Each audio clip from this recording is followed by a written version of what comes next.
Hey, everybody, I'm BJ Flag.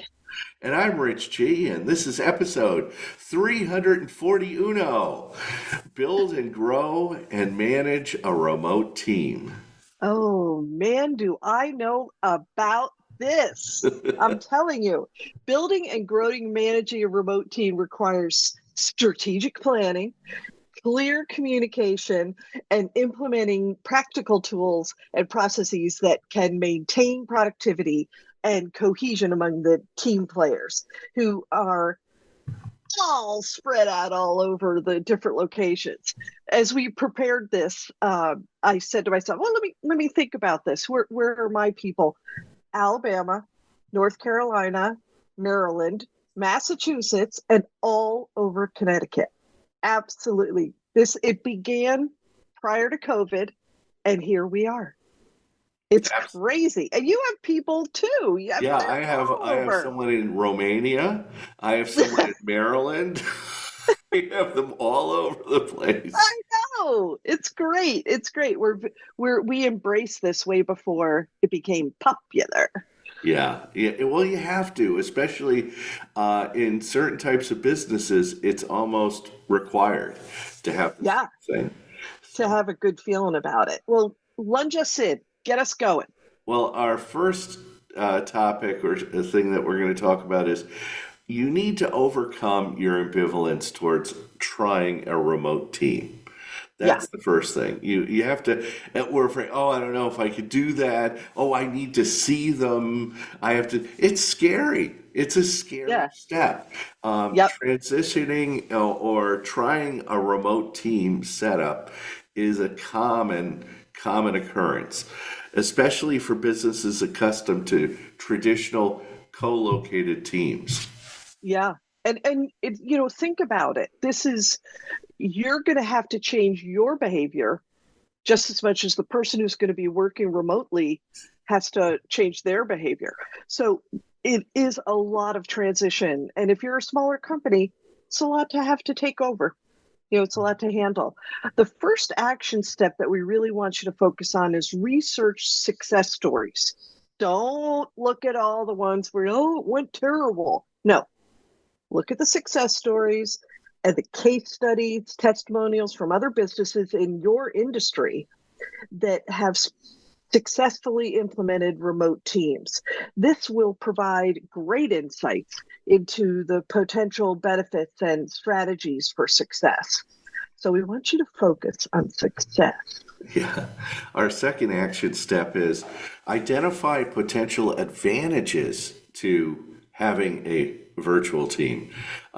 List the benefits of a remote team could offer your business, such as Yeah. access to a broader talent pool, cost savings on office space, and increased flexibility for team members. Oh yeah. I mean, you have happy team members. I got to tell you, that's a big, gigantic thing.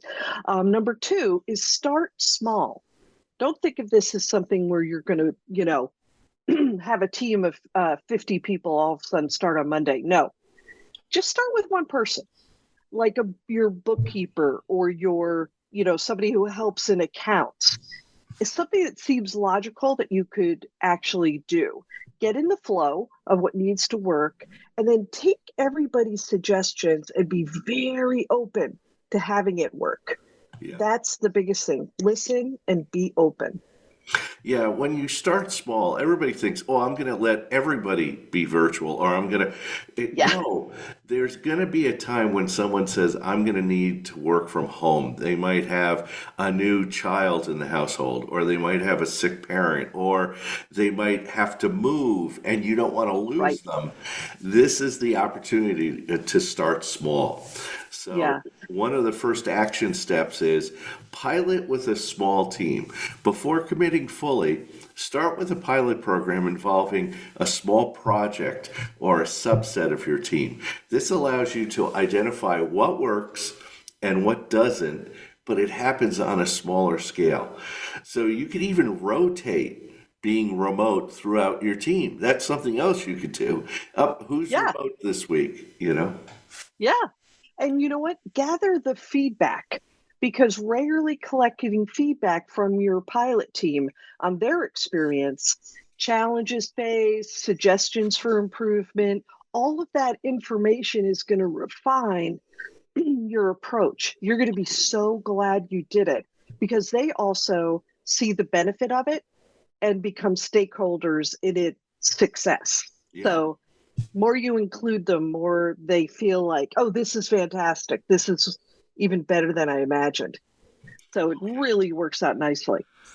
Our third one is probably, and BJ, you can attest to this, the Yes. most important one, which is once you go remote, you need to establish clear communication channels. This is so important. This is where everyone fails. Yeah. Communication is key with remote teams. If your remote employees are not communicating their progress, their issues, their problems, their obstacles, their breakthroughs, their high days, and their low days, you won't be on the same page. Yeah. And that becomes a real brutal issue. We all get on in the morning and say, TGIF, or, what are we doing? First day of spring. Oh, I'm wearing shorts. We all are goofing around, having a great time and things like that. But it's also been great when people have had uh, issues in the family. Yeah. Dad gets sick and has to move in with some. Everyone's given them suggestions. This is what you could be doing. Get them a newspaper. All the Mhm. things, and they don't feel left out. They don't feel left out, and it can be really good. So action steps is select communication tools that could work for you. Choose communication tools that are best suited to your team's needs. We happen to use Slack. It's fantastic for instant messaging. We use Zoom for video calls, and for email and communications, we do have our production software, so that's Basecamp, but we also email, and we have kind of rules about what you can do and what type of information you can send through those channels.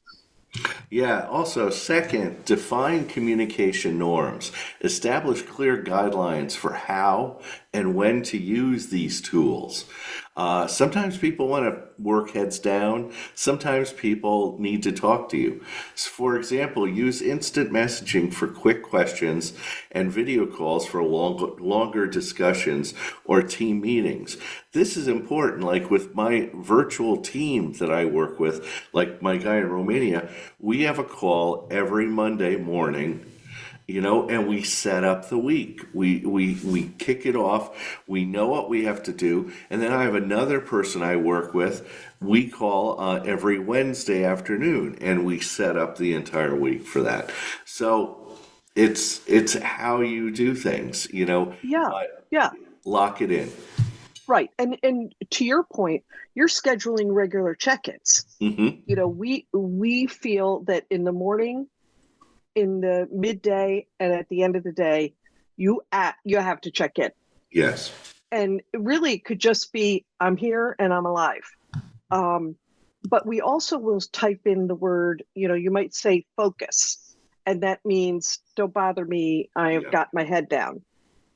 But you always try to make sure everybody knows, that's what's going on. They have an opportunity to share any updates or concerns and such. So number 4 is implement a robust project management system. If you don't have one already, if you don't track right now, you're gonna have to go back to the drawing board. You are gonna have to go all the way back.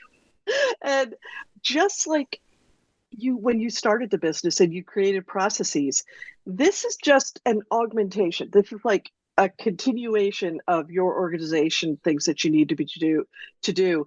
Your current project management system has to be accommodating to the remote worker, and you just need to look it through and make sure that each point works well for them. Yeah, it's as important as communication is. Structure and planning is just as important. I mean, you Oh need to yeah. track where everybody is. You need to track where everybody is when you're handing off things to creative or you're picking up things. So, one of the action steps that we say to start out with is choose a good project management tool because this tool is going to help you track tasks, track deadlines, track your progress. Select a tool that fits your team size and complexity of projects. And I have Yeah. this issue all the time with clients. You could choose tools like Basecamp, Monday, Trello, Asana, or Jira. Yeah, and they're all fantastic. They Yes. have different benefits, which is awesome. We needed to really, the one action step that you really have to focus on is define the project processes. Mhm. And when you outline the steps to managing projects from inception to completion, including everything like task assignments, milestones, review points, you're Mhm. going to notice which one of those tools is going to be better for you. Yeah. So, just be open to it might not be the one that you are utilizing right now. Yeah, and train your team. Ensure all your team members are proficient using these tools and Yeah, understand the processes because you're going to get some people that I don't like to use that, and they're going to gum up the works because if right. you're tracking projects, see also you're tracking projects with clients. So clients need to look into this tool too. And Yeah, so if you or your team are dysfunctional with the project or with the system, right. clients are going to see this. Yeah. And it's really all about, we get all the way down to what's the file name and Yeah. how is that structured. It's for continuity and also just the ability to find things rapidly. Yes. So really stress to the team, you have an issue, just reach back. We're going to get you right back up and going again. So Well, what's our number 5? Give it to us. number five is foster team building and culture. When you're not all in the same building, it becomes problematic. This Yeah. is a critical step that most managers forget. It's very lonely working on your own. So it's imperative that you initiate and plan imaginative team building opportunities to motivate, grow, and keep your team working together cohesively. Yeah. And I think people are getting so creative about this, Rich. You're Yes. starting to see people um, understanding where all the remote workers are, and if these two are within driving distance, could they meet and have a little, get together, all of that kind of stuff. And the more creative you are, the better it is. Yeah. The first action step that we wanted to bring up is organize remote team building activities. Plan activities such as remote coffee breaks. This is what I was talking about, online games, team challenges to encourage social interaction and strengthen relationships. When you're not seeing everybody every day, you need the ability to have a bit of more of an intense get together, and then you hope to strengthen and continue the relationship online. Yeah. And also promote an inclusive culture. Encourage open dialogue. That's so important. People tend to keep things in. Recognize achievements. This is huge. And Yeah. respect cultural differences. Implement initiatives that promote inclusivity and diversity within your team. Yeah. And when you do it, oh my gosh, what you learn and all of that type of stuff, it's just fantastic. People love it. Especially Absolutely love during it. holidays, certain religious Yeah. holidays, certain things that people are, they might need not be able to Zoom that day. They might not be Right. able to work that day. So you Yeah. need to be cognizant of these things. And the best way to do it is to ask them. Ask them, are Right. there any days that you're going to need time for yourself? Right. because it does get a little murky when you're working remotely. You think you can talk to that person all day, Yeah. every day. No, you got to have established boundaries, and also provide growth opportunities. Yeah. This is a very tricky thing right now. There was actually an article written about the fact that this one company wasn't going to be giving promotions to people who were remote workers. I don't know why, Yeah. but they felt that anybody who came into the office, they had the ability to get a promotion. Yeah. I'm like, oh my gosh, this is crazy. So really provide growth opportunities, offer professional development opportunities such as online courses, webinars, that type of thing. And also just help team members grow their skills and stay engaged. A very cohesive mentor program Mm-hmm. would be fantastic. That is awesome. Teaming people up so that they can get skills that they might be wanting to work on from another person. You're going to be growing your company and the strength of your company by doing this. So it's all good. Our sixth opportunity is set clear goals and expectations. This is the even more important than with a team member that works in an office. Yeah. Because when you work in an office, you have a clear understanding of what that job description is and responsibilities. And you can adjust, like make tiny little micro adjustments Yeah. to the thing. When you have a remote worker, you don't have that advantage. You don't have that advantage. Do you see this a lot, Rich? Absolutely. You need to, when you're setting goals, you're both on the same page. That's Yeah, the most important thing. You're not like surprising people, surprise, you have to do this. yeah, Or they'll go, surprise, I did this. When you set clear goals and expectations, it's so important. One of our action steps is define team and individual goals right from the start. I always say yep, when you start a project, set the business rules, set clear, measurable goals for the team and individual team members. Ensure these goals align with your business's broader objectives. yeah. And implement performance metrics. If you have those metrics from the very beginning, they're going to appreciate it. So we're talking about here are KPIs, key performance indicators to measure performance toward goals. Provide regular feedback based on these metrics. And we're always firm believers.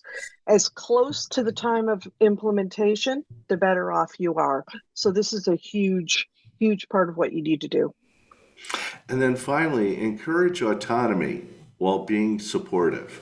Empower team members to take ownership of their tasks, delegate, while being available to offer guidance and support when needed.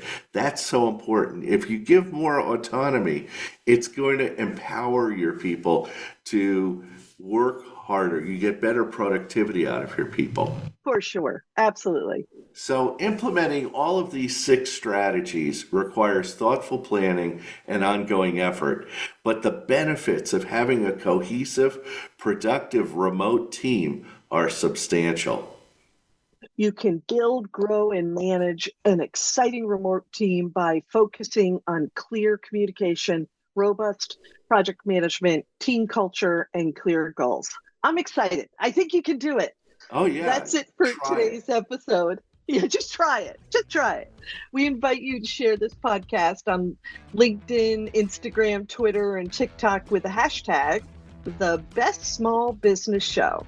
Absolutely. TikTok while it's still around.